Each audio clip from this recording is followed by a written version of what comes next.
अभी गणेश जी विसर्जन हुए, गणेश जी को जल में विसर्जन किया, तो आपके मन में एक प्रश्न तो खड़ा होगा, आया तो होगा कि गणेश जी के 10 दिन तक बिठाओ, नित्य पूजन करो, ने पाठ करो, ने अर्चना करो, ने 10वें दिन इनके विसर्जन कर दो, और वो भी पानी में कर दो, पानी में विसर्जन करो। तो ये कहां लिखा कि जल में विसर्जन करो? श्रीमद् भागवत पुराण की रचना जब वेद व्यास जी महाराज करने के लिए बैठे, वेद व्यास जी ने सुखदेव जी से कहा कि मैं मंत्र बोलूंगा, मैं श्लोक बोलूंगा, इसको लिखेगा कौन? तो सुखदेव जी ने बोला गणेश जी से विनती करो। गणेश जी से कहा कि आप लिखोगे? गणेश जी बोले मैं लिखने को तैयार हूं, पर बोलते बोलते तुम रुक गए तो मैंने भी लिखना छोड़ दूंगा, उसके बाद मैं भागवत को विराम दे दूंगा, मैं आगे नहीं लिखूंगा। अब वेद व्यास जी बड़े चक्कर में पड़ गए, क्या करें? तो गणेश जी से कहा मेरे श्लोकों में कुछ गड़बड़ी हो सकती है, उसमें से गलती को छांटना पड़ेगा, फिर लिखना पड़ेगा।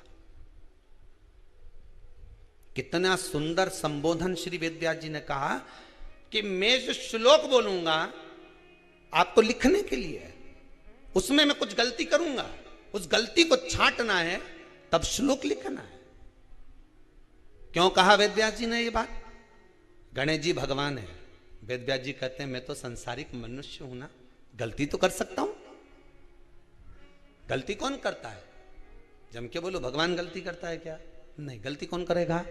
मनुष्य। गलती मानव करेगा, गलती मनुष्य करेगा। और गलती करने के बाद अगर हमसे अपनी जिंदगी में कोई गलती हो जाती है तो एक बार क्षमा मांगने में कुछ जाता है क्या? प्रणाम करने में कुछ जाता है क्या? निवेदन करने में कुछ जाता है क्या? नहीं। गलती हो गई मुझसे, तो गणेश जी आप गलती को छांटना, लिखना। गणेश जी महाराज लिखने बैठ गए, लिखते लिखते लिखते लिखते 10 दिन हो गए गणेश जी महाराज को। शरीर में ताप पड़ने लगा गणेश जी महाराज के। वेद व्यास जी ने गणेश जी के हाथ का स्पर्श करा तो शरीर तो तप रहा था। वेद व्यास जी ने वहीं पर श्रीमद् भागवत के श्लोकों को विराम दे दिया, अब नहीं बोले।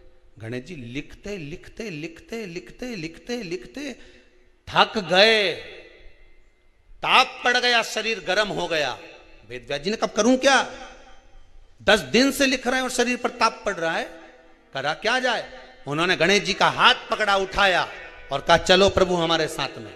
वेद व्यास जी गणेश जी को ले गए और ले जाकर शीतल जल में श्री गणेश जी महाराज को बिठा दिया।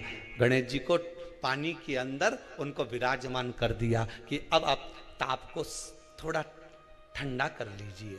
शीतल जल में बिठाया। उस दिन से नियम हो गया कि 10 दिन गणेश जी बैठते हैं और फिर उनका विसर्जन होता है पानी के अंदर, जल के अंदर,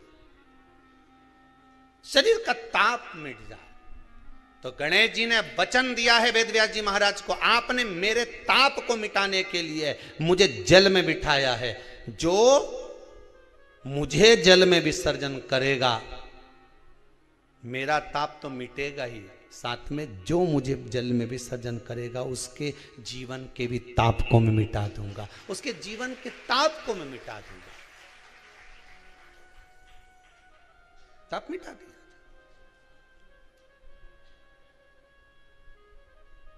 पर करो गणेश जी का विसर्जन, मना नहीं है हो, पर अच्छे से करो रे हो। अब मैं छोरा छोरियों ने तो निशाना लगा है, वो हमारा गणेश जी जय रिया, वो हमारा सबसे आगे पहुंचा तो इधर वाला ने इधर से फेंका, हो गया। ये हमारे धर्म की हंसी उड़ा रहे हैं।